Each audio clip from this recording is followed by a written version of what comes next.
Fala, meu ei consagrado, minha ei consagrada, beleza? Vamos começar aqui a solução de questões de informática, pessoal. Cuja banca é o Instituto Legatos, tá bom? Um dos concursos que ela vai fazer nesses dias, né? Vai ser aí o concurso para a Prefeitura de Água Branca no Piauí, beleza? Então você pode aproveitar esse conteúdo aí e estudar. Então, pessoal, pega o link, ó, pega no link aí, tem um material, tá certo, pessoal? Que está fixado nos comentários. E aí você vai poder baixar o material e acompanhar a correção das questões, tá bom, pessoal? Então pega aí, vamos lá para a aula. Então vamos para a aula, beleza? Então, pessoal, vamos lá.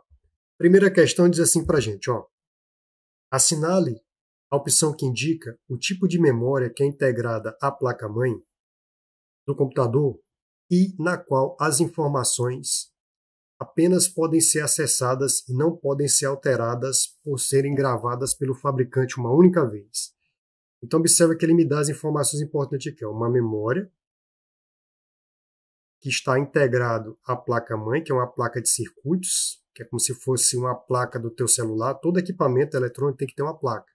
Essa placa-mãe vai permitir eu conectar meus periféricos, tá bom? Conectar também meu processador, minhas memórias, minhas placas de som, placa de vídeo, placa de rede, né? Beleza, e na qual as informações apenas podem ser acessadas. Então, essa memória, as informações apenas podem ser acessadas e não alteradas, por serem gravadas, ó, por serem gravadas pelo fabricante uma única vez. Então, aqui ele está falando da memória ROM, certo, pessoal? Que é a memória somente de leitura. É um tipo de memória primária, certo, pessoal? Tá bom? Então, basicamente, você marcaria a letra A. E, pessoal? Já a memória virtual aqui não poderia ser, porque é o seguinte, ó, existe um tipo de memória primária, que é outro tipo de memória primária, porque existem aqui os 4 tipos de memória. Imagine que isso aqui fosse um pente de memória RAM, um pente físico. Imagine que isso aqui fosse um pente físico de 4 GB, certo? Então, vamos supor que você está trabalhando com vários aplicativos e ele esgotou aqui, certo? O sistema operacional, para não parar, né, ele cria aqui um espacinho, né, uma memória virtual. Isso é criada pelo sistema operacional lá no HD, certo? Lá numa peça chamada de HD. Lembrando que essa memória virtual ela é lenta, certo, pessoal? Porque ela é criada no HD, que é uma memória secundária, para você continuar trabalhando, mesmo que lentamente. Você vai continuar trabalhando mesmo que lentamente. Essa memória virtual ela é lenta, certo? Porque ela é criada pelo sistema operacional no HD. Para, na falta de memória RAM física, você ter ainda um pouquinho de trabalho, mesmo que seja lentamente, tá bom? Lembrando que essas memórias primárias, pessoal, elas podem ser a própria RAM, né, que é a memória de trabalho, a memória ROM, que é a memória de leitura, a memória cache, só lembrar de dinheiro em cache, a memória rápida, né, que permite com que o processador leia uma informação que esteja nela, e aí ele evite de ir diretamente na RAM, porque para ele a RAM é mais lenta, né? Então, o processador prefere trabalhar com a memória cache, né? E com as suas memórias internas, que são registradoras. Essas caches aqui, pessoal, elas permitem com que eu consiga acessar, tá certo, pessoal? Algo que está rotineiramente sendo utilizado na memória RAM para permitir com que o carregamento seja mais rápido, porque a cache é muito mais rápido do que a memória RAM. A cache é um tipo de memória RAM especial, certo? É um tipo de memória RAM especial para carregar mais rápido as informações que ela armazenou aqui dentro. Geralmente ela é dividida em níveis. Geralmente a memória cache é dividida em níveis, né? O nível L1, nível L2, que são bastante rápidos, e aí tem o nível L3. O L1 e o L2 são mais rápidos que o L3, beleza? Mais importante que você saiba que as memórias primárias aqui, tá certo? Seria quem? A memória RAM, a ROM, a cache e registrador. Certo, pessoal? A memória RAM, você lembra que é a memória, tá certo? Que a gente chama de memória de acesso randômico, acesso aleatório, tá bom? E a ROM é uma memória somente de leitura, tá bom? Beleza, então gabarito aí, letra A. Essa prova foi de delegado da Polícia Civil do Espírito Santo, esse ano já, provavelmente mês de setembro, ali pela Banca Sebrasp. Olha só, pessoal, o computador, ele tem algumas peças, né, pessoal, que são necessárias. Ele precisa de uma proteção, como se fosse uma caixa craniana, que seria o gabinete, né? No gabinete eu vou parafusar a minha placa, né? Parafusar vários equipamentos que eu posso colocar, meu HD, posso colocar a minha própria fonte de alimentação, né, pessoal? Então tá aqui uma memória, tá aqui, por exemplo, o meu gabinete, né, que é um local onde eu posso conectar vários itens, né? Nesse local aqui, você vai ver que eu posso parafusar, por exemplo, a própria placa-mãe. Tá aqui a placa-mãe lá atrás, ela está toda verde ali, né, pessoal? Ali eu posso colocar, encaixar meu processador, encaixar minhas memórias, minha placa de vídeo, minha placa de som, minha placa de rede, etc, tá bom? Aqui eu tenho alguns locais para HDs, né, pessoal? Então, o próprio leitor óptico, aqui você pode ter um leitor óptico, aqui você tem seu HD, ó, seu HDD, né? O HDD convencional. Aqui você pode ter um leitor óptico, sei lá, um leitor de Blu-ray, DVD, CD, se você ainda quiser, né? Aqui você tem sua fonte de alimentação. E aqui você tem cabos que são utilizados para alimentar aqui, ó, a própria placa, né, pessoal? Você tem alguns slots aqui para você encaixar a sua placa de vídeo, placa de rede, placa de TV, seja lá o que for, tá certo, pessoal? Muito bem. Então, a placa-mãe, tá aqui a placa-mãe, existem várias placas, né, pessoal? Quem trabalha com a parte de hardware tem que conhecer as placas. Você vai no próprio fabricante e você vai ver, por exemplo, aqui, ó, aqui eu posso encaixar um processador, certo? Então aqui eu posso encaixar um processador. Okay? Então você vai ter um socket, que vai ter vários pontozinhos aqui. Isso aqui é um socket, né, um socketzinho. Aí aqui você vai ter um slot para você encaixar a sua memória RAM, né, aquela memória de trabalho. Quando você roda os aplicativos temporariamente, pessoal, quando você está usando ali temporariamente no seu celular, certo? Ou no seu videogame, seja lá onde for, você está usando temporariamente aquelas informações, elas trabalham aqui na memória RAM, certo? Basicamente é isso. Isso aqui seria uma espécie de memória de placa-mãe, tá bom, pessoal? Placa de circuito. Tá bom? É uma placa de circuito onde você conecta os elementos que são importantes para que o computador possa funcionar. Beleza? É aqui, ó, tem um encaixe do processador, que é esse que eu destaquei aqui, ó, que é esse socket, onde você encaixa o processador. Aqui você tem uma alavancazinha onde você levanta e encaixa o processador aqui dentro. Aqui no caso está sendo encaixado um processador da empresa AMD, né? O Ryzen, né, pessoal? Ryzen 9, dá para ver que é o Ryzen 9, né? Por exemplo, é o que eu tenho aqui. Então você vai ver que está aqui, ó, o AMD Ryzen 9, né?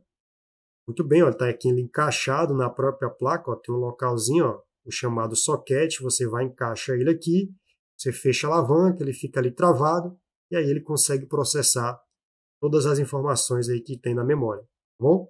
Observe que ele fica colado aqui na própria memória RAM, ó, que você vai encaixar a memória RAM aí, certo? Beleza. Tá aqui o processador, as empresas que você conhece aí, fabricantes, são a Intel, e você tem a empresa AMD, são concorrentes, empresa Intel e AMD, tá bom, pessoal? Muito bem, aqui você tem um modelo Core, você tem o Core i7, né? E aqui você tem o Ryzen 9 5900X, tá bom, pessoal? Muito bem, então esse aqui é o famoso processador, né? Muito bem, memória ROM, nós acabamos de ler que é a memória não volátil, que significa que as informações são permanentemente armazenadas no chip. Então, essa é a definição para a memória ROM que nós trabalhamos ali, certo? Então, por exemplo, nós temos a ideia de memória volátil, que o conteúdo é descartado na falta de energia, e de memória não volátil, que o conteúdo permanece mesmo na falta de uma fonte de energia elétrica. Então, por exemplo, a memória ROM seria uma memória não volátil. Bom, pessoal? Aqui você tem as memórias primárias, que eu destaquei para vocês. Memórias primárias também são chamadas de memórias reais. As memórias primárias, nós temos a RAM, ROM, registrador e o cache, certo? E nós temos aqui as memórias auxiliares. As memórias auxiliares, pessoal, são aquelas memórias que não dependem de fonte de energia para manter seus dados, certo? Então, essas memórias auxiliares, tá bom, pessoal, elas são bem mais lentas do que as memórias primárias. Tá bom, pessoal, então essas memórias, está dizendo, auxiliam, né? É como se você estivesse trabalhando ali no Word, Aí você está temporariamente trabalhando em algo e se você quiser salvar para visualizar depois, você salva na memória auxiliar, que poderia ser um pendrive, poderia ser seu HD interno, etc. Tá bom? Essas memórias auxiliares, pessoal, elas têm aí essas categorias de memórias secundárias terciárias, né? As memórias secundárias são aquelas que não podem ser trabalhadas diretamente pelo processador, você trabalha com ela indiretamente, certo? Então, a ideia dela é como eu coloquei para vocês, ó, as memórias secundárias são aquelas que não podem ser endereçadas diretamente. Todas as informações deverão ser mandadas para uma memória intermediária antes, né? Ou seja, eu vou mandar para a primária. Então, para que eu possa mandar algo para o meu HD, vai para a memória RAM, e aí depois eu gravo no meu HD, no meu CD, no meu DVD, certo? No meu SSD, que é mais comum hoje, HD e SSD, tá bom? Beleza. Aí as memórias terciárias, pessoal, que a pessoa diz que é uma variação, né, estão parecidas com memórias secundárias, só que as terciárias dependem das operações de montagem, como discos ópticos, né, esses discos ópticos e as fitas magnéticas, tá bom, pessoal? Ok? A ideia da memória secundária é que não depende de montagem. Eu coloquei para vocês. Aqui, pessoal, são as memórias que a gente mais trabalha no dia a dia, né? Você sempre está gravando em um desses tipos de memória. Por exemplo, você pode estar gravando ou no HDD, né, que é o HDzão que vai dentro do teu desktop, né, convencional, de 3,5 polegadas, certo? Ou você pode estar gravando no HDD de 2,5, né, no teu notebook.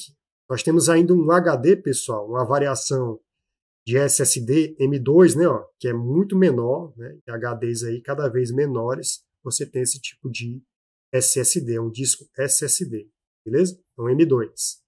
Ok, pessoal? É um disco em estado sólido, que é muito mais rápido que esses outros aqui.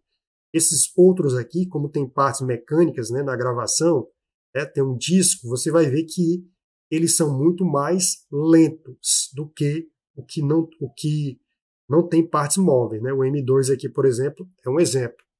Nós temos também, por exemplo, discos SSD do tipo SATA, né? E etc, né, pessoal, que são muito mais rápidos. Quando você vê SSD, ele é muito mais rápido. Consequentemente, ele vai ser mais caro, né, pessoal? Beleza? Então, geralmente, quando você vê um computador muito mais barato, pode observar que o disco que vai estar lá dentro dele é um HDD, né? Por quê? Porque ele é muito mais lento, tá bom, pessoal? Do que a comparação do que um SSD, que é um disco sólido, um disco que permite armazenar as informações como se fosse um pendrive gigante, né? Mas de alta velocidade. Eu coloquei aqui a diferença do HDD, que é o Hard Disk Drive, né? É o drive de disco físico. É uma unidade de disco tradicional que utiliza um conjunto de braço mecânico e cabeçote móvel para gravar e acessar os dados. É muito mais lento, né? Consequentemente, sai mais barato quando você for comprar. Em compensação, você vai ter muito mais dor de cabeça. Aconselho você comprar sempre HDs, tá certo? SSD, que são muito mais rápidos no carregamento. Então, o SSD é o drive de estado sólido. É um dispositivo muito mais rápido que armazena os dados em chip de memória que podem ser acessados imediatamente. Beleza? Aqui está aqui um exemplo de SSD SATA, né, pessoal? Aqui, ó. E está aqui um exemplo de M2. Está bem aqui escrito, ó, M2. Beleza? Aí está aqui tanto o M2, né, ó, o SSD M2, como está aqui o SSD SATA, né? Aqui, ó, você tem grandes capacidades, ó, 2 terabytes, 2 trilhões de informações que você pode armazenar aqui dentro dele. Maravilha? Bem, eu coloquei a diferença entre disco SSD M2, eu coloquei aqui, ó, um exemplo aqui, por exemplo, aqui é o meu computador, por exemplo, ó, a figura, claro, não é minha mão, mas aqui eu peguei na internet essa foto, muito importante, sempre observar, respeitando sempre, tá certo? A pessoa que tira a foto, que coloca na internet, eu respeito sempre a autoria. Então você vai ver que aqui ele está colocando um disco, tá certo, pessoal? M2, ó, é um SSD M2, bem pequeno, ó, e armazena um grande volume de dados e é bastante rápido. Ele é pequeno porque o conjunto de um notebook é pequeno. Então, por isso que ele tem que ter esse espaçozinho aí, certo, pessoal? Você pode comprar tanto o M2 como o SATA. Para você comprar, você tem que ver se ele aceita, se ele tem um slot, se ele tem um encaixe aqui para M2. Você tem que ver se ele tem esse encaixe para M2. Senão não adianta nem comprar, você não vai conseguir encaixar. Você tem que ver se na hora que você vai fazer o upgrade, né, ou seja, o upgrade das suas configurações, se ele vai aceitar o M2. Esses computadores notebook mais antigos não vão aceitar, tem que ser mais recente, tá bom? Eu coloquei aqui alguns, ó, pessoal, olha só o tamanhozinho dessas memórias, né? No caso aqui, discos SSD. Sempre ele vai estar em 22 mm, né, que é um padrão, aí ele pode ter 30 mm aqui, ó, ou 42, ou 60, ou 80. Eu, particularmente, uso mais o de 80 mm, que é meu caso, certo, pessoal? Está aqui um exemplo ó, de 80 mm, está aí o padrão SSD, é um disco SSD que armazena grande volume de informações. Bom, pessoal? A memória RAM é uma memória de acesso aleatório ou randômico, né, pessoal? Aleatório ou randômico, né, ela permite a leitura e a escrita de arquivo. Ela possibilita que o processador tenha acesso imediato aos dados que deseja, contribuindo para uma maior rapidez. É claro, pessoal, que ela, certo? Se o processador for várias vezes nela, vai ficar lento. Então, o processador vai precisar de uma memória intermediária chamada de cache, justamente para agilizar o processo. É igual, por exemplo, ó, imagine, vou fazer um exemplo bem grosseiro. Imagine que você tivesse um livro e você tem aqui as informações anotadas, tá certo? Resumidas num caderninho. Já pensou se toda vez eu precisasse procurar uma informação no livro? Seria muito lento, né? É melhor ir na anotação. Essa das anotações seria a memória cache, certo? Beleza? Porque refrigera mais rápido meu cérebro, eu consigo processar mais rápido, né? Permite com que eu acesse mais rápido as informações. Aí refrigera mais as informações e aí eu consigo ter mais rapidez, tá bom? Então, a memória RAM, pessoal, ela está presente nos computadores, celulares e videogames. A memória RAM é responsável pelo armazenamento de informação necessária para a execução de aplicativos em uso e para o funcionamento do próprio sistema operacional. O sistema operacional vai ser armazenado no teu HD ou no teu SSD, mas para que eu possa trabalhar nele, ele precisa estar na memória RAM, certo? Então, o que ele fala mais? Essa peça, inclusive, facilita o trabalho do processador, que pode acessar os dados essenciais mais rapidamente. Ela é uma memória rápida, né? Mas, em compensação, a memória cache, em relação à memória cache, ela é lenta, né? Na hierarquia de memória, ela perde para a memória cache. Bom, pessoal? A partir disso, podemos classificar a memória RAM como um espaço temporário de trabalho, já que após a conclusão de uma tarefa, os arquivos são transferidos para o HD ou SSD. Esse HD pode ser tanto HDD ou só HD, tá bom, pessoal? Ou SSD, que são essencialmente mais lentos e possuem aplicações a longo prazo no sistema, tá bom? Olha que interessante, né, pessoal? Eu tenho a memória rápida, né, que a memória RAM é um tipo de memória rápida, mas eu tenho uma mais rápida ainda que a cache.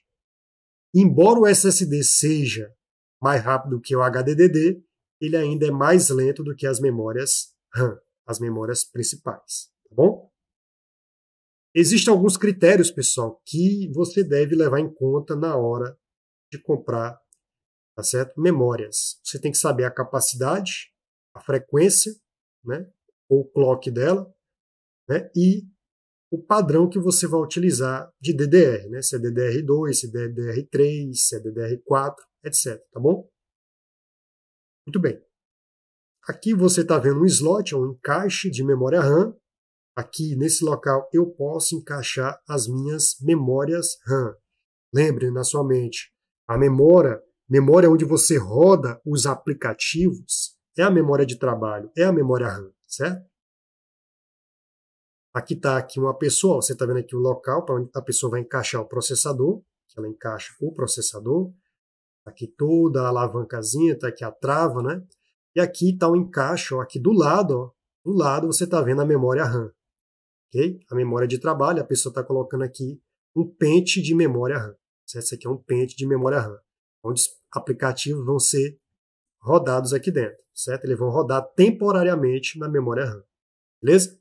Aqui outro exemplo, a pessoa encaixando agora no notebook. Ó. Aqui é uma memória RAM para notebook, é um pouco bem menor, então você está vendo aí, mas ele está encaixando para que eu possa trabalhar temporariamente com os aplicativos, tá bom? Beleza, tá aqui alguns exemplos de memória RAM, pessoal. Ok? Aqui ele vai me dizer aqui a capacidade, ó, você vai vendo aqui, ele vai me dizendo aqui a capacidade, ó, 2 GB, né, etc. Ele vai dizer algumas informações. Você sempre lê, tá certo? A gente descobre padrões, ó, você vai ver que a gente descobre padrões, mas contanto que você entenda que isso aqui é uma memória de trabalho, memória RAM.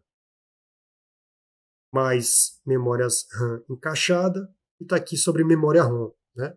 Está aqui a memória que nós vimos na questão, que a memória é somente de leitura, certo? Então aqui foi a memória ROM, né, pessoal, que eu coloquei para vocês. Basicamente a função da memória ROM vem do inglês, ó, Read Only Memory, memória somente para leitura. Oferece dados apenas para leitura. Normalmente a ROM, né, é utilizada para armazenar firmware, são programas que vêm de fábrica, ó, que são programinhas que vêm de fábrica, pequenos softwares que funcionam apenas no hardware para o qual foram desenvolvidos e que controlam as funções mais básicas do dispositivo. Então é para isso que eu utilizo a memória ROM, para gravar esses programinhas aí, certo? Aí eu coloquei mais para vocês, né, pessoal? As tipologias tem a MESC-ROM, a PROM, a EPROM e a EEPROM, que originou a memória aí Flash ROM, que é a memória que a gente vê nos pendrives e no próprios discos que nós temos por aí, SSD, por exemplo. A memória Flash, pessoal, ou Flash ROM, que é essa memória aqui, essa memória que a gente tem hoje, né, de alta velocidade para armazenar informações que a gente vê nos pendrives, a gente vê em vários tipos de memórias atualmente. Tá bom, pessoal? Beleza. Aqui está mais exemplo de memória flash, né? A memória flash é uma tecnologia de armazenamento de dados que usa uma memória não volátil. Isso quer dizer que nada é perdido quando é desligado, além de não exigir partes móveis ou uso excessivo de energia para funcionar. Esse tipo de memória retém dados por um longo período de tempo. A memória flash, embora seja uma EEPROM, certo, pessoal? Ela deriva, ela tem a característica de leitura da ROM, que é a principal característica que todas têm, a leitura. É um tipo de memória com características muito semelhantes à memória RAM, apenas com o diferencial crucial de ser não volátil. Então a memória flash ela é não volátil. Em outras palavras, isso significa que ela é capaz de preservar os dados armazenados por um longo tempo sem precisar de alimentação elétrica, tá bom, pessoal? Esse aqui eu peguei da professora Luísa Condá, né? Condá, lá do Departamento de Engenharia Elétrica e de Computação. Beleza, pessoal? Muito bem, vamos continuar aqui. A memória cache, pessoal, a memória cache, ela permite com que, pessoal, o processador consiga ler as informações e carregar mais rápido. Essa é a ideia, né, pessoal? Geralmente a gente chama de cache hit quando ele acerta, cache miss quando ele erra. Mas isso aí não vai muito ao caso para a gente agora não. Mas entenda o seguinte, ó, a CPU, vem do inglês, ó, Central Process Unit, Unidade Central de Processamento, trabalha diretamente com a memória RAM. Beleza. Assim, todos os dados processados pelo chip são enviados para o modo de memória RAM. Maravilha. Acontece que a RAM é muito mais lenta que o processador, olha só. A RAM é sempre o que eu digo, ó, e o pessoal não entende. Ó. A memória RAM é muito mais lenta do que o processador. O processador é muito mais rápido, né? Em outras palavras, ele processa dados mais rápido que a memória RAM, certo? Pode enviar. Isso resulta em longos períodos de ociosidade e, consequentemente, desperdício de capacidade do processador. Para resolver esse problema e fazer com que a CPU trabalhe com a força máxima possível, foi criada a memória cache. Ela é muito mais rápida que a memória RAM e tem a função de fornecer as informações mais cruciais para o processador. Isso evita que a unidade de busca do processador, que tenha que visitar várias vezes a memória RAM para buscar informações. Isso seria uma grande perda de tempo. Então a cache ela é apelidada de memória do processador, da CPU, pois é um componente integrado ao processador ou um chip interconectado. Por estar próximo ao chipset, né, que é o chip central da placa, ela fica mais acessível e consegue transferir dados de forma ágil e eficiente para o componente. Por fazer parte do processador, a memória cache é um componente menor, por consequência oferece menos espaço de armazenamento. Contudo, a velocidade dele é até 100 vezes maior do que a memória RAM. Qual é o objetivo? Que é isso que me importa agora. Ó. O objetivo da memória cache é agilizar o acesso aos dados usados com maior frequência pelo processador. Dessa maneira, o computador costuma registrar uma cópia das informações mais acessadas e guardá-la em uma área especial dessa biblioteca de arquivos. Esse processo é batizado de caching. Bom, então ele coloca as informações mais utilizadas em cache. Quanto mais a pessoa realizar determinada ação, como abrir sempre os mesmos aplicativos, maior é a probabilidade desses dados serem copiados para o cache. Beleza, pessoal? Então, informações importantes que eu peguei no canal Tech e no Tecmundo. Certo, pessoal? Sempre dando os créditos para os produtores de conteúdo aí. Muito bem. Vamos para a questão de número 2. Em um computador, nós temos as memórias primárias. Primária, já falei para vocês, seria a RAM, que é volátil, a ROM, que é não volátil, a cache e o próprio registrador. Beleza? Então, beleza. É que eles sempre se esvaziam, né? O único que mantém aqui, ó, é a ROM, né, pessoal? As outras sempre se esvaziam. São voláteis, tá bom? A RAM, a cache, o registrador voláteis. A ROM não volátil. Então, ele pode perguntar na prova. Memória não volátil. Tá aqui, ó. Memória não volátil primária, ó. Essa aqui, ó. Essas aqui são memórias o quê? Primárias. E a única que eu tenho não volátil primária seria a ROM. Beleza? Aí vamos lá. A memória primária é aquela que manipula os dados enquanto o computador está em uso. São as memórias ROM e RAM, no caso ele citou essas duas. Assinale aquela que não contém um exemplo de memória auxiliar. Olha só, não é memória auxiliar. Então realmente ó, seria a memória primária, a cache, porque o cartão de memória é uma memória auxiliar, a fita magnética que você pode utilizar para fazer backup é uma memória auxiliar, disquete, que ninguém nem fala mais, é obsoleto praticamente, né? Certo? E o disco óptico. Depende de qual. Se pode ser um CD, pode ser um DVD, pode ser um Blu-ray, seja lá qual for. Certo? Então, tudo isso aqui são memórias que nos auxiliam, são auxiliares. Então, a única errada aí seria a cache, porque ela é um tipo de memória primária. Certo, pessoal? Não é auxiliar. Beleza, vamos para a terceira. Qual dos dispositivos, equipamentos eletrônicos abaixo permite que o usuário conecte-se a internet, ou seja, faça a conexão com a internet e o computador. Então você vai usar o modem, né, pessoal? Você vai usar esse equipamento modem, que é um periférico de entrada e saída. É ele que vai permitir você conectar à internet. Olha o que aqui a galera lá do Tecnoblog falou o seguinte, ó, o modem é o dispositivo que leva a internet para a sua casa.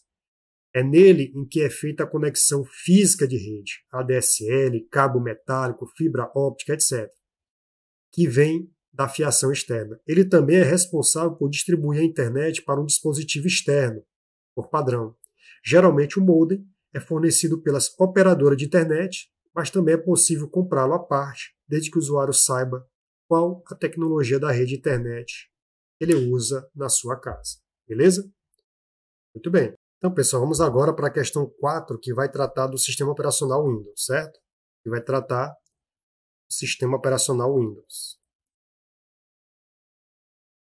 Pessoal, quando você pensa em sistema operacional, seja ele qual for, Android, iOS, Windows, macOS, seja lá qual for, você vai ver que a fundamental verbo que você vai colocar é gerenciar. Então, a finalidade dele é gerenciar o funcionamento do computador. Então, ele vai fazer o gerenciamento do teu computador. Então, é para isso que serve esse software. Software é programa. Então, ele é importante demais. Se você tivesse numa prova qual é a classificação dele, você vai dizer que ele é um software básico. Então, cairia isso aí na sua prova. Então, ele é um software básico. Ok, pessoal? Ele é um software básico. Então, olha só essa pergunta aqui, ó. Questão de número 4. Sistema operacional é o software, programa mais importante que é executado em um computador. Windows e Linux, certo? São exemplos de sistemas operacionais. Android, iOS, macOS. São funções do sistema operacional. O que é a função do sistema operacional? Gerenciar. Gerenciar a memória que é utilizada pelos programas, sim. Gerenciar o dispositivo de entrada e saída, o mouse, que é um periférico de entrada, o teclado, que é um periférico de entrada, a impressora convencional, que é de saída, se essa impressora fosse multifuncional, era de entrada e saída, certo? Então, com certeza ele vai gerenciar os dispositivos, correto? Conectar e interligar fisicamente todos os componentes do computador. Não, isso aqui é função da placa-mãe. Isso aqui é função da placa-mãe, não do sistema operacional. Então isso aqui está errado. Fornecer uma interface, ou seja, interface é interagir com o usuário. Quando você pensa que interface, é que eu vou poder, o sistema vai permitir com que você consiga interagir, tá certo? Com o usuário. Ou seja, como se ele tivesse uma tela para que o usuário pudesse interagir com o que tivesse armazenado no computador, certo? Ele vai permitir essa interação do usuário. Então, eu vou colocar aqui melhor, vou colocar interação do usuário, fica mais interessante, certo? A interação do usuário com os recursos do computador, certo? Então, realmente, fornecer uma interface entre o usuário e o computador. Então, isso aqui estaria correto. Então, ficou certo. 1, 2 e 4. 1, 2 e 4. Gabarito, letra C. Você marca aí a letra C, seria o gabarito dessa questão. Beleza? Muito bem. Então, dá uma lida aí, dá uma pausada, dá uma olhada aí de novo. Se eliminasse a 3, já tinha eliminado a letra A. Eliminando a 3, se você tivesse essa garantia aí, você tinha eliminado a 3 que é conectar fisicamente, se é a placa-mãe, 3, você tinha eliminado a letra A, D e E. Aí ficaria entre C e B. Aí já saberia que 2 e 4 estava correto, ficava na dúvida só saber se a 1 estava correto, mas a 1 está correta, então gabarito, letra C. Então, vamos lá, pessoal. Questão número 5 diz assim, ó. A figura abaixo mostra a estrutura de armazenamento de arquivos do Windows. Cada diretório pai pode conter arquivos e diretórios filhos, porém cada arquivo ou diretório possui um único diretório pai. Ele fez uma estrutura aqui, pessoal, onde você tem uma ramificação, né? Você tem aqui a raiz, né? Você tem aqui essa estrutura onde você tem uma raiz. Aqui, o disco rígido principal, você vai receber a letra C, você vai ter essa ramificação, né? Você vai ter essa ramificação, certo, pessoal? Esse T, ele é o chamado diretório raiz, né? Chamado diretório raiz, ok? É o diretório principal, e aí você pode ter várias outras letras, D, E, F, que seriam secundários, né? E aí você tem essa ramificação aqui que parece o quê? O desenho de quê? De uma árvore, né? Tem essas ramificações, então isso aqui me dá uma ideia de árvore, certo, pessoal? Ele pergunta, essa organização é conhecida como estrutura de diretórios ou estrutura de quê? De árvore, né, pessoal? Parece uma árvore aí, né? Só tem a raiz e suas ramificações, caule, e aí tem vários braços que vão sendo distribuídos, vão sendo abertos, tá bom, pessoal? Basicamente seria essa ideia aí da quinta questão. Então marque aí que essa estrutura de diretórios ou estrutura é a chamada estrutura de árvore. Beleza, pessoal, vamos para a questão de número 6. Olha o que ele coloca aí para a gente, ó. A imagem abaixo foi extraída do sistema operacional Windows e exibe alguns alguns arquivos disponíveis em uma determinada pasta. Beleza, então tá aqui os arquivos, ó. Você está vendo, ó. Essa estrutura aqui, pessoal, esse programa, esse app que está dentro do Windows é o explorador de arquivos. Explorador de arquivos. Quem viu prova do IBAMA recentemente, ele perguntou a tecla de atalho que é utilizada para abrir, né, pessoal, o explorador de arquivo diretamente. Quem viu a prova do IBAMA, vai lá. Você pressiona o Windows mais E. Aí ele abre o explorador de arquivos.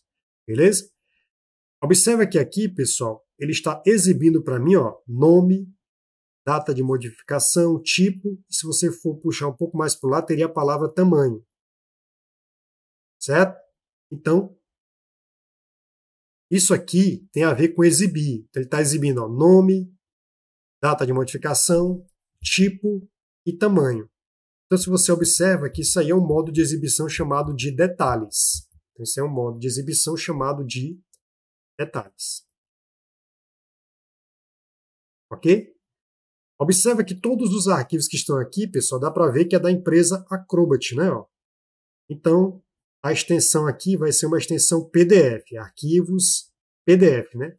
Arquivos PDF, eles mantêm a estrutura do documento, ele padroniza os documentos. Observe que ele fala que tem 5 itens selecionados e que eles estão somando no disco, ó, ou seja, o tamanho que eles ocupam no disco é de 63,2 megabytes. Então, 63,2 milhões de bytes no disco. Então, a pergunta é, ó, pode-se afirmar que a informação de 63,2 MB apresentada na barra de status, observe que isso aqui é o status, ou seja, o estado que eu estou. Representa o quê? Espaço livre em disco? Não. A quantidade de páginas? Não. Número de objetos? Não. Quantidade de memória RAM? Não. Isso aqui representa o tamanho ocupado em disco. Gabarito, letra E. Beleza? Beleza. Olha o que é que diz a questão de número 7. Ó. A questão número 7 diz assim para a gente. Ó. Carlos abre o explorador de arquivos, pressionando o Windows mais E de seu Windows 10, com o intuito de criar um atalho de um arquivo de texto seu para a área de trabalho. Sua ação correta será arrastar o documento com o botão esquerdo do mouse para uma área vazia da área de trabalho, enquanto pressiona simultaneamente o quê? Então ele está clicando e arrastando, utilizando o botão esquerdo do mouse, com a tecla Alt ou a tecla Ctrl Shift, que faz a mesma coisa. Se fosse só o Ctrl, era cópia. Se fosse só o Shift, seria mover. Se ele usar o Alt ou o Ctrl Shift, ele vai gerar um atalho. Então vamos ver isso aí na prática. Vamos ver isso aqui na prática. Então beleza, ó. Eu estou aqui, pessoal, no meu explorador de arquivos. Eu pressionei a tecla do Windows mais E e fui levado para essa área. Beleza. Agora veja só o seguinte, ó.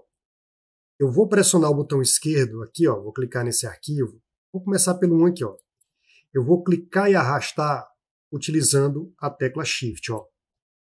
Ele vai permitir eu mover para onde eu quiser, ó. Mover. A ideia aqui vai ser, ó, mover. Veja, quando eu uso o Shift, a ideia é mover. Parece o nome mover, ó, mover para onde eu quiser. Beleza?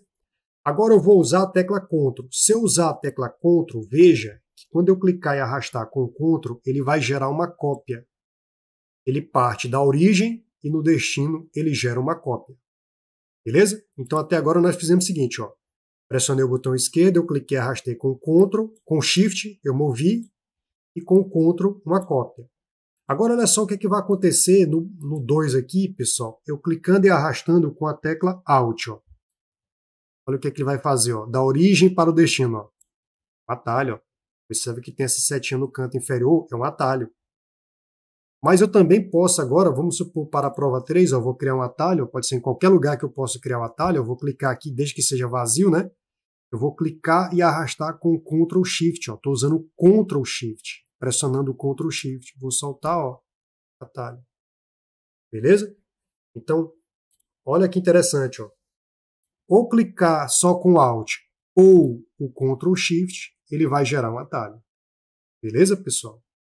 Então vamos voltar para as questões e marcar o gabarito. Então você viu aí que nessa questão, pessoal, nós iríamos marcar a letra C. Observa que não teria o Alt, que é o mais comum em provas, né, pessoal? A banca Legados aqui, ela colocou Ctrl Shift, ou você poderia pressionar o Alt, certo? Então toda vez que eu quero criar um atalho, ó, se eu clico e arrasto com o botão esquerdo, ó, pressionando simultaneamente, tá certo? O botão esquerdo do mouse com uma determinada tecla, a tecla que eu devo utilizar para gerar um atalho seria a tecla Alt, ou pressionar Ctrl Shift, que faz a mesma coisa do Alt. Aqui embaixo eu coloquei o que cada um significa, você dá uma olhada. Bora para a próxima, questão 8. O usuário de um computador com o sistema operacional Windows 10 armazenou o arquivo relatório anual.docx. Docx é a extensão do Word, de 2007 para frente. Então essa aqui é a extensão do Word, Microsoft Word, de 2007 para frente. Em diante. Vamos lá. Na pasta documentos de sua pasta de arquivos pessoais. Para facilitar o acesso a esse arquivo, o usuário decidiu criar um atalho para esse arquivo na área de trabalho. Ele quer criar um atalho aqui dentro. Então já sei que eu vou clicar e arrastar para gerar esse atalho. A tecla que já vem na minha mente é a tecla Alt, de atalho combina. Ou Ctrl Shift, que foi o que a gente viu na questão anterior. Ok? Então, se eu quero gerar um atalho, como ele falou aqui, ó, para esse arquivo de trabalho, para isso ele deve, supondo o mouse em sua configuração padrão, selecionar o arquivo relatório anual, na pasta documentos, arrastá-lo para a área de trabalho e soltá-lo, mantendo pressionado simultaneamente, durante essa ação, o botão esquerdo do mouse e qual tecla? Tecla Alt, gabarito letra B. Certo, pessoal? Próximo. Então, pessoal, vamos lá. Questão de número 9 diz assim, ó. Essa questão aqui, pessoal, foi do Sebrasp. Eu havia falado do IBAMA, mas foi do Ministério da Cultura, né? O que ele colocou o seguinte, ó, no Windows 10 é possível abrir o explorador de arquivos a partir da combinação de teclas Windows mais E. No teu teclado, pessoal, se você observar aí no teu lado esquerdo, você vai perceber que tem a tecla do Windows. E se você pressionar ela mais a letra E, ele vai permitir com que você abra a tela do explorador de arquivo. Isso aqui estaria correto. Essa questão foi de julgar, mas achei legal colocar. Tá bom, pessoal? Vamos lá, questão 10. A extensão padrão para pasta compactada. Olha só, ele quer pasta compactada no Windows 10. Toda vez que você tiver que compactar um arquivo, é o seguinte. Vamos supor que você tem aqui o arquivo A. Então você tem aqui o arquivo A.docx. Aí você tem aqui o arquivo B.docx. Aí você tem o arquivo C.docx. Aí você quer o quê? Compactar, reduzir o tamanho, unificar esses arquivos para que você possa enviar por e-mail. Então existe no Windows o recurso de pasta compactada. Você seleciona todos esses arquivos, clica no botão direito, manda enviar para a pasta compactada, ele vai gerar um único arquivo, certo? Que depois você pode renomear, ele vai pegar esse último arquivo, vai dar o nome aqui, vai ficar c.zip. Essa extensão zip aqui são de arquivos o quê? Compactados. A extensão zip são de arquivos compactados. Então, isso aí, pessoal, é vamos dizer assim, a extensão padrão de pasta compactada no Windows 10, tá bom? Então, quando você vê isso aqui, você marcaria a letra E, zip. É uma extensão de um outro aplicativo, pessoal, também compacta, mas não é essa a função. DocX é do Word, XLSX é do Excel, RTF é do WordPad, que é um programa que já vem no Windows, né, o WordPad. O XLSX é do Excel, já coloquei no seu material, e o Word e o DocX é do Word. Certo? RA é de um programa chamado de WinRAR, que também serve para compactação. Você precisa instalar para que ele venha ler as extensões RA, tá bom? Que são extensões de compactação. Beleza? Muito bem, deixa eu ver se está tudo ok aqui. Para continuar, vamos para a próxima questão. Aqui ele está me dando a tela do explorador de arquivos. Ó. Eu cliquei aqui com o botão direito nesses arquivos, fui lá na opção enviar para, está aqui pasta compactada, e aí ele gerou, ó, o último arquivo que ele viu selecionado, ó, ele gerou um arquivo com a extensão zip. Beleza, vamos lá. Então, pessoal, questão de número 11. Ó. Os arquivos, tá certo? Compactados ocupam menos espaço de armazenamento e podem ser transferidos para outros computadores mais rapidamente do que os arquivos descompactados. Assinale a alternativa que apresenta um exemplo de extensão de arquivos compactados. De arquivo compactado. Nós vimos na questão anterior que uma das opções é o zip, mas também eu tenho a opção RAR. Nessa questão aqui ele me deu RAR. Não pode ser a letra A, pessoal, porque PPS é uma extensão das versões anteriores do PowerPoint, né? Antes de 2007 tem a extensão PPS. EML é para e-mails, tá certo? Do Outlook Express. PAT, pessoal, a gente chama de conjunto de comandos executados sequencialmente em lote, né? Ele é usado para executar algumas atividades, pessoal, como, por exemplo, tá aqui, ó, coloquei aqui, ó, iniciar programas ou executar utilitário de manutenção dentro do Windows. É para isso que é usada a extensão PAT. Okay? O TTF é uma extensão, pessoal, criada aí pela Apple para fontes TreeType. né, fontes TrueType, que seria o formato de arquivo de fonte criado pela AI, tá bom? Muito bem, então não seria nem a letra A, nem a letra B, nem a letra C, nem a letra D. Ficou como extensão de arquivo compactado a letra E. Tá bom, pessoal? Vamos para 12. Outras extensões, pessoal, de arquivos compactados que eu coloquei aqui para vocês, além do zip, que a gente viu, tem o arg, tem o cab, tem o ra, certo? Tem um tar, tem um z, ponto .z, tem um gz, tem um taz, tem um tgz, certo? Tem um 7zip, que é o 7 e o z, Tudo isso aqui são extensões de arquivos compactados. Seja no Windows, seja no Linux, nós temos aí, tá bom? Essas extensões para arquivos compactados. Beleza. Aqui, pessoal, pesquisei em vários locais, né, pessoal? Tecmundo, Unicamp, tá certo? A Reviver Software, ficheiros, OpenDefile, tá aqui foram minhas consultas, tá bom, pessoal? É daqui que a gente tira as informações, beleza? Vamos para 12. Arquivos compactados não só permitem organizar arquivos e pastas dentro de um único arquivo, tá certo? Como também reduzir o tamanho final se comparados a arquivo de forma individual. Existem diversas extensões de arquivos compactados, a gente acabou de ver no anterior, né? DocX não é. Zip e 7zip podem ser, mas MP3 também não. XLSX, MP3 é música. XLSX é Excel.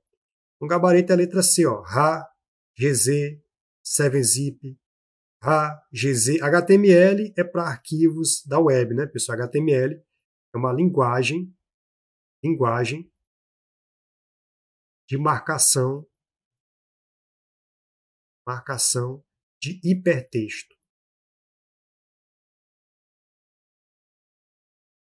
É ela que permite eu fazer uma estrutura de uma página na internet. É ela que permite eu estruturar uma página na internet.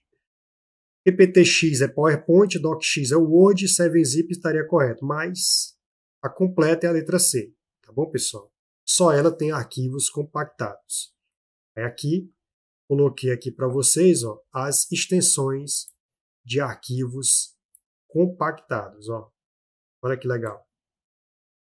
Então, coloquei a extensão zip, arg, cab, ra, z, gz, taz, tgz e 7z, que seria 7zip. Que 7 em inglês é 7, né, a pronúncia. Beleza, então gabarito letra C. Vamos lá, próxima, 13. A 13 fala sobre o Word, né? O Word todo mundo já usou para fazer alguma coisa, né? Algum formulário, tá bom, pessoal? Preencher algum formulário ou mesmo fazer um relatório, fazer seu próprio perfil profissional, sei lá, fazer alguma procuração, etc. Então, olha só o que ele colocou aqui. A imagem abaixo foi extraída da ferramenta Microsoft Word. No edital de vocês, quem vai fazer o concurso de Água Branca é o Word 2016, tá bom? É o Office 2016 e o Office 2016 tem o Word 2016. Observe o seguinte, olha, a seta está apontando para o texto, beleza? Ele fala assim, observe a posição do ponteiro. Então tem que olhar para o ponteiro. O ponteiro está apontando para o texto, localizado à esquerda da primeira linha do documento. Para selecionar, ele quer selecionar essa linha inteira. Então, se eu quero selecionar essa linha inteira, basta eu clicar uma única vez. Se ele quer selecionar com o ponteiro apontando para o texto, basta eu clicar uma única vez. Deixa eu mostrar aqui para vocês uma coisa aqui na prática. Vamos ver aqui no Word, na tela do Word. Vamos lá. Então tá aí a tela do Word, pessoal. Olha só, eu coloco aqui, você está vendo que é o Microsoft Word. E aí, foi o que eu fiz aqui, Estou com esse texto aqui, e o ponteiro estava apontando dessa forma. Imagina que o ponteiro está apontando para o texto. Se eu for selecionar, basta dar um clique. Agora, olha que interessante, Vou pegar um texto maior aqui. Pronto. Imagina que esse texto aqui, Então, imagina que eu estou com o ponteiro apontado. Se eu clicar uma vez, é só a linha. Se eu clicar duas vezes, é o parágrafo. Agora, se eu clicar, presta atenção, se eu clicar uma vez, o ponteiro está dessa forma, apontando para lá. Está apontando para lá. Se eu clicar uma vez, é a linha. Se eu clicar duas vezes, é o parágrafo. Agora, observa, se eu clicar três vezes, presta atenção, olha o que vai acontecer, ó, o tamanho desse texto aí. Ó. Se eu clicar 3 vezes, é tudo. Ó. Seleciona tudo. Então, presta atenção. Se o ponteiro estiver apontando uma vez, se eu clicar é a linha. Se eu clicar 2 vezes é o parágrafo. Se eu clicar 3 vezes é tudo. Agora, não confundir quando o ponteiro do mouse estiver aqui em cima da palavra. Se ele estiver sobre a palavra, olha só. Se eu clicar 2 vezes, é a palavra. Observa que o ponteiro está sobre a palavra. É diferente de estar apontando. Apontando, se eu clicar uma vez, é a linha. Se eu clicar 2 vezes, é o parágrafo. Se eu clicar 3 vezes, é tudo. Tudo que tiver no documento. Agora eu estou em cima do texto. Se eu clicar 2 vezes, é o texto. E se eu clicar 3 vezes, agora é o parágrafo. Certo? Então é diferente. Ó. Quando ele está apontando, é uma linha. Quando ele está apontando, se eu clicar 2 vezes, é o parágrafo. Quando ele está apontando, se eu clicar 3 vezes, é tudo. Agora, quando eu estou sobre o texto, se eu clico 2 vezes, é aquela palavra. E se eu clico 3 vezes, é o parágrafo. Beleza? Agora vamos voltar para a questão. Vamos lá. Então você viu aí na prática que realmente o gabarito é a letra A. Clicar uma única vez com o botão esquerdo do mouse. E não é botão direito, é botão esquerdo. Beleza. Questão número 14. Olha essa questão 14 que caiu em 2010 para a TJ de Santa Catarina, Ciência Social. Eu adaptei para o Word 2016, tá bom, pessoal? Olha o que eu coloquei. Onde tiver ADAP é porque eu adaptei, certo, pessoal? ADAP é porque eu adaptei. Ó. Em um documento no Word 2016, a ação de clicar, presta atenção, agora o que ele está dizendo? Ó, clicar 2 vezes sobre uma palavra. Cuidado, ó, agora é clicar 2 vezes sobre uma palavra. Faz o quê se eu clicar 2 vezes? A palavra vai ser excluída? Não. O parágrafo que se encontra essa palavra será selecionado? Não, só se eu clicar 3 vezes. Aqui é se eu clicar 3 vezes.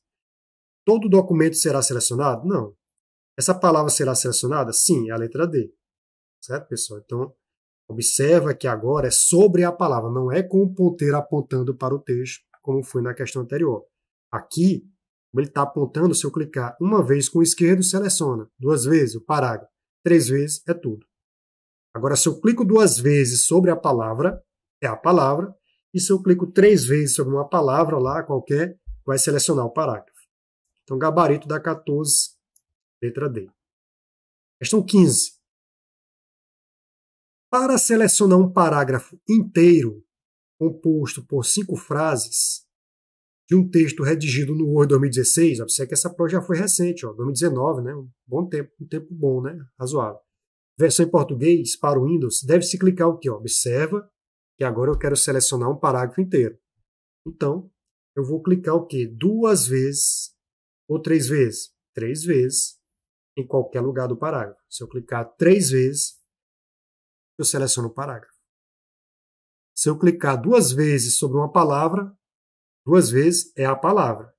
3 vezes é o parágrafo. Se eu clicar 3 vezes, é o parágrafo. Eu fiz questão de colocar essas questões em sequência para você ver. Ó, essa aqui foi do Instituto Legatos, mas ela pode colocar ou essa que caiu no TJ de Santa Catarina, ou essa que caiu pela banca IADES. Tá bom, pessoal? Para a questão 16. A imagem abaixo mostra um importante recurso do Word que sempre cai em prova, que é o pincel de formatação. O pincel de formatação ele permite você copiar a formatação de um texto para outro. Copiar o quê? O alinhamento, o estilo da fonte, o tamanho da fonte, tá certo? O espaçamento existente, tá bom? Então, é para isso que serve o pincel de formatação. Então, vamos ver aqui na prática. Vamos perceber aqui como é que funciona na prática.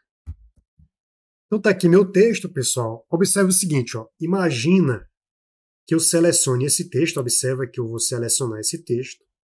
Tudo bem? E aí, eu vou aqui na página inicial, vou colocar uma fonte vermelha, cor vermelha, ó, o estilo negrito, tamanho eu vou colocar 10. Estou diminuindo, ó, 10. Eu vou mudar o tipo de letra, vou colocar aqui calibre, né? Ó. Então tá calibre, tamanho 10, negrito. O alinhamento eu vou colocar à esquerda, vai ficar tudo aí. Não, vou deixar justificado mesmo, deixa justificado. E vou colocar espaçamento entre as linhas, eu vou colocar aqui no meu parágrafo um espaçamento entre linhas do seguinte, ó. Eu vou clicar aqui em parágrafo, certo? Ele vai abrir aqui, eu vou colocar um espaçamento entre linhas de 1,5, certo? Geralmente a gente bota em artigo, coloca em artigo, né? Científico. O espaçamento está em 1,5. Beleza? Ó, então eu coloquei, ó, tipo da fonte, tamanho, estilo da fonte, cor, alinhamento e espaçamento aqui, ó. Eu coloquei 1,5, esse espaçamentozinho aqui, ó. Espaçamento de linha e parágrafo, eu coloquei 1,5. Beleza? Maravilha. Agora, olha só. Eu vou clicar no pincel, que é essa ferramenta que permite copiar a formatação. Quando esse texto é o mais comum, copiar a formatação. Quando você vê copiar a formatação, já sabe que é o pincel. Ele guardou na memória. Agora eu posso transferir para outro local, ó, e ele vai transferir a formatação. Observa que ele não vai alterar o texto, ele vai simplesmente transferir a formatação. Vou selecionar aqui, ó. Ele vai deixar idêntico à formatação. Ele não mexe no texto. Não tem nada a ver em mexer no texto. Ó. Tem a ver com o que? Ó? Selecionar aqui, ó. É com a formatação. Ele altera a formatação. Então é para isso que serve o pincel de formatação. Ele copia a formatação de um local para aplicar em outro local. Beleza? Então vamos voltar para a questão. Então, pessoal, depois dessa prática aí, vamos ver agora a questão teórica. Ó. Ele colocou assim, ó, vou repetir a leitura. A imagem abaixo mostra um importante recurso do Word, que é o pincel de formatação. O pincel de formatação permite copiar rapidamente, está bem claro aqui, ó, copiar a formatação. Ele não vai alterar o texto. A finalidade dele é copiar o formato, certo, pessoal? O tamanho, a cor, o alinhamento, ó, de um elemento para outro, do mesmo documento. Esse recurso não altera. O que é que ele não altera? Esse recurso não altera ele altera o alinhamento do texto, o estilo da fonte, o tamanho da fonte. Ele não altera o conteúdo do texto. O espaçamento ele altera. Certo? Se você copiar a formatação de um local para outro, ele vai mexer no alinhamento, estilo da fonte, tamanho. Espaçamento do texto só não mexe com o conteúdo do texto. O texto permanece o mesmo, porque ele só mexe na formatação. Próxima, 17. Em um documento no Word de 2016, o usuário aplicou diversas opções de formatação, como tipo de fonte e tamanho, a um trecho do texto. Entretanto, ele deve aplicar essas mesmas formatações em outras partes do documento. Para isso, ele pode utilizar que ferramenta? Pincel de formatação, que copia a formatação de um local e permite eu aplicar em outro. Copia a formatação de um local e permite eu aplicar em outro. 18. Qual o caminho correto a se tomar caso se deseje colocar um texto ou um número de página no rodapé em uma página no Word? Então, o caminho correto, pessoal, para essa questão é na guia inserir opção rodapé. Okay? Então, realmente isso aqui seria o caminho correto. Tá bom, pessoal? Se você quisesse colocar um texto. Geralmente também, quando a gente está muito prático, né, pessoal? Outro caminho que você poderia fazer é o seguinte, ó, aqui tem um cabeçalho e tem um rodapé. Se você clicar 2 vezes no rodapé ou clicar 2 vezes no cabeçalho, se você clicar 2 vezes no cabeçalho, entra no cabeçalho. Aí clica 2 vezes fora, sai. Se você clicar 2 vezes no rodapé, entra no rodapé. Beleza? E aí você pode acessar tanto o cabeçalho como o rodapé. Mas o caminho padrão, né, eu colocaria até como na questão se fosse um caminho padrão. Mas, para a questão, não vai ser tão ruim o gabarito da letra A, certo, pessoal? Então, na guia inserir, que tem a opção de cabeçalho ou a opção de rodapé, certo? Você já até caiu já na prova da Polícia Civil do Piauí pela banca no CEP. 19. Qual o caminho correto a se tomar caso se deseje colocar uma nota de rodapé? Olha, eu posso fazer uma nota de rodapé, quem já fez trabalho acadêmico, né, sabe que eu posso colocar uma nota de rodapé aqui, eu tenho aqui um texto, certo? Coloco o númerozinho aqui em cima e está aqui uma nota de rodapé. Eu posso colocar ela no braço. Como? Eu vou lá na guia inserir, eu posso ir lá na guia inserir e na opção rodapé e fazer tudo manual. Agora, se eu quiser automatizado, eu vou na guia referência. Eu vou na guia referência, na opção inserir nota de rodapé. Eu posso fazer no braço a nota de rodapé, a pessoa tem gente que faz no braço, né? Não sei para quê, né? Mas você pode fazer automatizada, que seria lá na guia referência, na opção inserir nota de rodapé. Certo, pessoal? Nota de rodapé, sumário, legenda, tudo isso faz parte de referência. Ó. Referência a um sumário, a nota de rodapés, um índice, certo, pessoal? Legenda, tudo isso aqui você faz referência, beleza? Muito bem. Questão 20.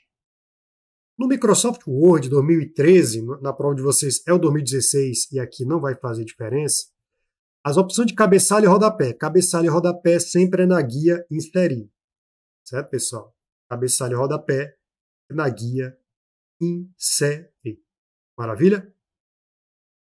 Próxima, 21.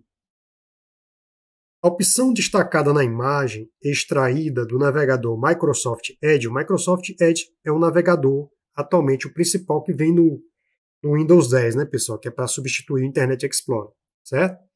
Ele tem a mesma base do Chrome, por isso que ele é veloz, ele tem a mesma base do Google Chrome, tá bom?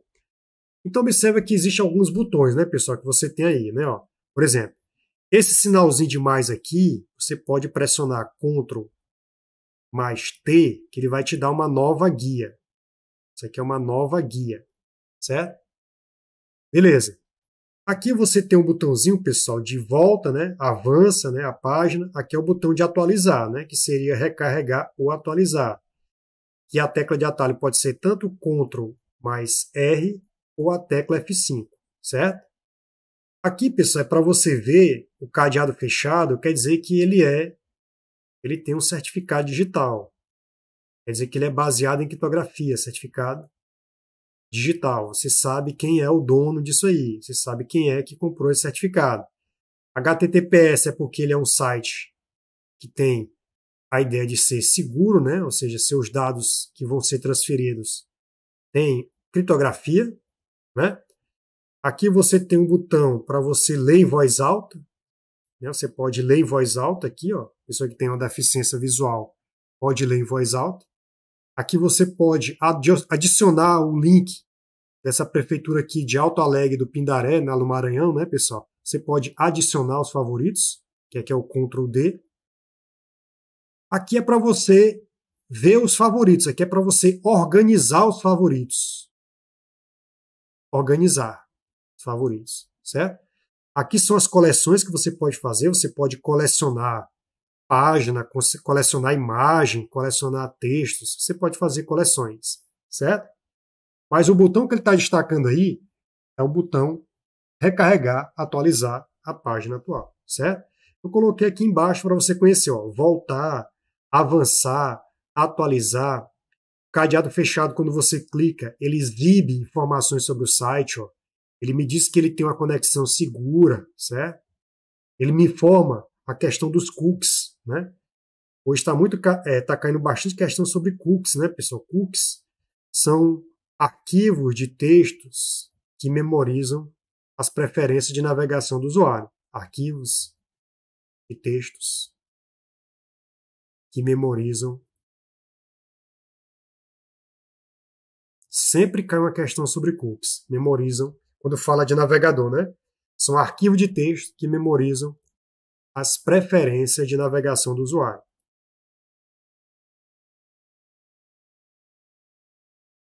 Arquivo de texto que memorizam as preferências de navegação do usuário.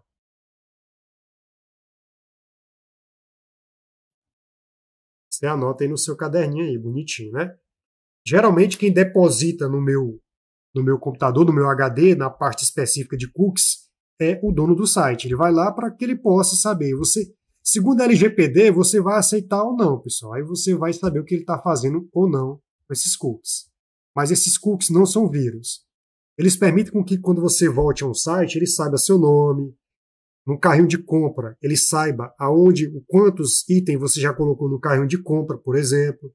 Ele sabe os links que você clicou, etc. É para isso que servem os cookies.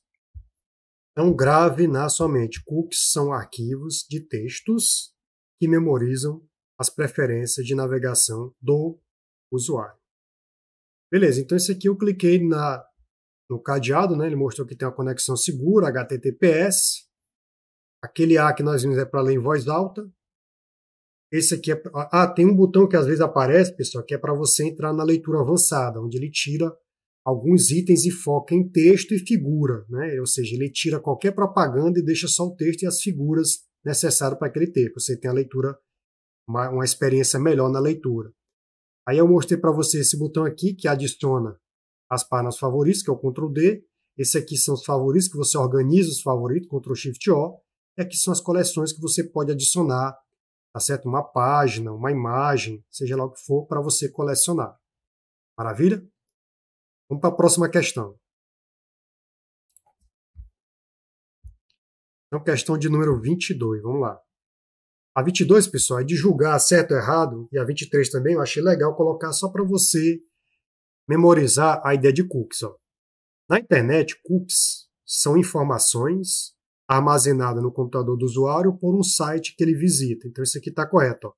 Tanto faz escrever a palavra sítio ou site em inglês, é a mesma coisa, pessoal. Site é onde aquelas páginas estão centralizadas, estão situadas, tá bom? Beleza. Questão 23, falou assim, ó, os cookies são arquivos gravados no computador do usuário utilizados pelos servidores web para gravar informações de navegação da internet. Essa é a função de qualquer cookies, pessoal. Beleza? Para a questão 24. Questão 24 vai falar sobre o Excel. O Excel, você já sabe que gera arquivos com a extensão XLS, X, a partir das versões 2007 em diante. A questão 24, pessoal, vai falar sobre o Excel, né? No Excel 2016, quando todas as colunas estão visíveis, o título da coluna, a coluna, pessoal, ela sempre vai representar letras. Então você vai ter a ideia de letras aqui. A linha, você vai estar associada a números. Certo? Só para você ter uma ideia, a quantidade de colunas são 16.384. A linha são 1.048.576. Então, observa que quando ele acaba o alfabeto de A a Z, ele começa a combinar as próximas colunas. Por exemplo, a coluna AAA, AAB, AAC, AC, desculpa, AA, AB, AC. Aí vai. AD, até chegar na última coluna ele começa de novo. DA, BB, e assim ele vai. Então a pergunta é, ó, quando todas as colunas estão visíveis, as colunas que são letras, o que acontece a pergunta, o título da coluna que antecede o AA, que vem antes do AA. Ora, quem é que vem antes do AA? É o Z, ó, pessoal. Se você observar, ó, até coloquei aqui no seu material, o último aqui, ó, tem o AA. Quem é que vem antes? O Z. Porque observa que depois que acaba o alfabeto, ele começa a juntar letras. Ele não vai querer que você saiba todos, né, pessoal? Ele vai querer essas curiosidades aqui. Então, seria a letra D a resposta. Essa pergunta foi lá da Polícia Civil do Rio de Janeiro, certo? Então, pessoal, vamos ver aqui a questão número 25. Ó. A imagem abaixo foi extraída do Microsoft Excel. Observe que o Excel, pessoal, você viu lá, ele tem as colunas representadas aqui por letras, né? Você está vendo aqui que as colunas são representadas por letras. Acabou o alfabeto, você viu que isso aqui, depois a primeira depois do Z é o AA, e aí vai, AB, AC, beleza? Até completar 16.384, e aqui são os números que vão até 1.048, certo? 516, que eu coloquei lá para vocês. Beleza. Então, o que acontece? Observa que está selecionada aqui a borda, ó, tem uma borda aqui chamada de alça de preenchimento que selecionou A1 e B1. Quando eu puxar, ele vai entender que aqui tem uma sequência. Ó, A1, quando ele puxar o próximo par, vai ser A2. O par que estava com ela vai ser B2. Se eu continuar puxando aqui, vai para A3. Se eu continuar puxando, isso aqui vai para B3. E assim ele vai fazer, tá bom? Vamos ver isso aqui na prática. Vamos ver isso aqui na prática. Eu vou passar aqui para a gente ver como é que fica no Excel. Então veja aqui, estou no Excel, selecionei pela alça de preenchimento aqui, ó. Eu selecionei A1 e B1, tá vendo aqui, ó? Selecionei. Então está selecionado. Ó, se eu tivesse colocado só A1, pessoal, se eu puxasse aqui, ó, vai ficar A1, A2, A3, A4, A5, tá certo? Mas só que na questão não tem isso. A questão tem isso aqui, ó. Então vai ter uma sequência. Ó, A1, A2, B1, B2 e vai continuar A3, ó. Então quando eu puxar isso aqui, ó, ele vai fazer dessa forma. A1, A2, A3, B1, B2, B3. Aí vai até a última coluna. Ok, pessoal? Então, é essa a ideia. Então, vamos aqui para a questão. Vamos lá. Então, ele fala assim, ó, ao arrastar a alça de preenchimento até a célula E1, até aqui, ó, E1, certo? Ó, até E1, o resultado que será preenchido na célula E1 será qual? Você viu que vai ser A3. Então, gabarito, letra B. Tudo bem, pessoal? Então, gabarito será exatamente letra B. Vamos para a próxima. No Microsoft Excel, um intervalo de células é um conjunto de células consecutivas, representado pela indicação das referências das células de início, célula superior à esquerda, e de fim, célula inferior à direita. Assinale a alternativa correta da representação de um intervalo. Ó, representação de intervalo. Geralmente, pessoal, intervalo, por exemplo, eu quero intervalo da soma. Vou colocar igual soma e vou dizer o intervalo. Se eu quero um intervalo, eu vou dizer assim, por exemplo, eu quero somar de A1 até, coloco 2 pontos, até C2. Observa que essa aqui vai ser minha célula superior à esquerda e essa aqui vai ser minha célula inferior à direita. Então, o intervalo, pessoal, ele é caracterizado por esse 2 pontos aqui que está na letra A, nesse caso aqui. Aqui foi um exemplo que eu dei, mas a letra B não tem nada a ver, que é uma subtração. Faltou só o sinal de igual, esse sinal de maior aqui não é, sinal de mais não é, esse sinal de não é. Observe que o intervalo ele é representado por 2 pontos, de um ponto até outro. Vamos ver aqui na prática, ó, mostrar aqui para vocês. Então imagina aqui, ó, que eu selecionei, ó, eu quero somar esse intervalo aqui, ó. Eu tenho um intervalo 4, 5, 6, presta atenção. Tem aqui 1, 2, 3. Tem um intervalo aqui 7, 8, 9. Ó, eu quero somar esse grupo aqui para mim, certo? Eu quero selecionar todo esse grupo aqui. Eu quero somar todo ele. Ó. Ele é o meu intervalo. Então, se eu quero esse intervalo, veja que esse intervalo é daqui até aqui. Ó. Esse aqui já é o intervalo. Ó. É o intervalo de A1 até C3. Isso é meu intervalo. De A1 até C3. Ó. A1, ó, A1, começa aqui. Ó.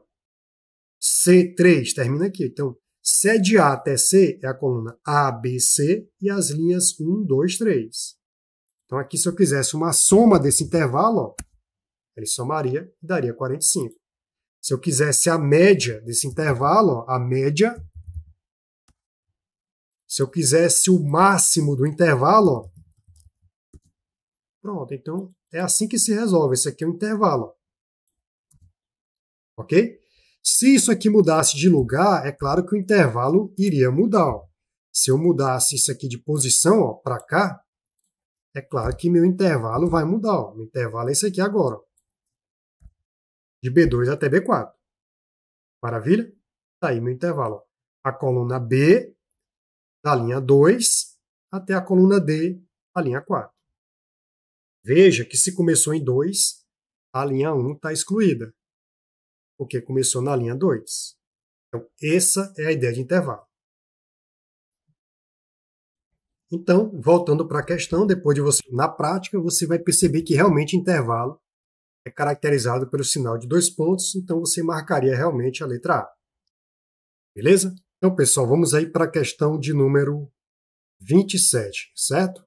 Vou pegar aqui a questão de número 27. Ele fala assim, ó, a imagem a seguir mostra uma planilha elaborada por um oficial de escola por meio do Excel 2016, em sua configuração padrão. para calcular a média de notas para o quadro de notas de alguns alunos. As colunas A, B, C e D foram digitadas e a coluna E, tá certo? Foram colocadas fórmulas para calcular a média dos alunos. Então tá aí a planilha, pessoal, que ele colocou para a gente, onde ele coloca lá aluno, aluno 1, aluno 2, aluno 3 e coloca a média na coluna E. Aí tem aí Aline, a média foi 9, Bruno, a média foi 7, Camila, a média foi 6, a Dora, 8 e assim vai, certo, pessoal? Então você tem média 8 também do Elvis. Beleza. Qual foi a fórmula que ele colocou aí pra gente? Vamos ver, ó. Como é que se colocaria isso aí? Vamos ver. Ó. Você vê que o intervalo ele é representado pelo sinal de 2 pontos. Veja que ele pediu em E2. Então tá aqui E2 é a nota da Aline. Então o intervalo, ó, tá aqui, ó, você coloca aqui, ó, intervalo inicial até o final. Veja que só está na linha 2. Então meu intervalo tem que ser de onde? De B2 até, tá passando por tudo isso aqui, ó, tá passando até por C, até D3. Até D2, desculpa. Então, como eu quero a média, pessoal, você digita a função média. E aí ele vai fazer a média aritmética. Ok? Então, o intervalo tem que ter o sinal de 2 pontos. Veja que aqui tem um sinal de asterisco, um E comercial, não poderia ser, não tem a ver com intervalo. Esse aqui também não, certo? O ponto e vírgula não é intervalo, o ponto e vírgula ele vai pegar alguns endereços para fazer o que você pede. Por exemplo, ó, eu quero a média, olha só a diferença aqui, ó. Se eu colocar assim, a média de B2, ponto e vírgula, B2, ele vai pegar o valor que está em B2. Qual é o valor que está em B2 aí? 8. Qual é o valor que está em D2 aí? 9. Ele vai pegar 8 mais 9, como eu estou pedindo para ele fazer a média aritmética, ele vai dividir por 2. Aí ele vai encontrar 17 por 2, aí ele vai encontrar 8,5. Certo? Ele encontra 8,5. Maravilha? Beleza. Mas como eu quero o intervalo, aí eu vou utilizar o sinal de 2 pontos, gabarito, letra B. Tudo bem, pessoal? Então, chegamos aí a 27 questões. Pega o material, pessoal, estuda para que você possa compreender o máximo possível, tá certo? Desse conteúdo que foi passado aqui em algumas questões, que eu vou dar continuidade, mas você tem que já pegar esse material para que você possa ter um bom resultado nesse seu concurso, tá bom, pessoal? Então, pessoal, eu espero que você consiga aí assimilar o conteúdo, que você consiga a sua aprovação, tá bom? Um forte abraço e já é!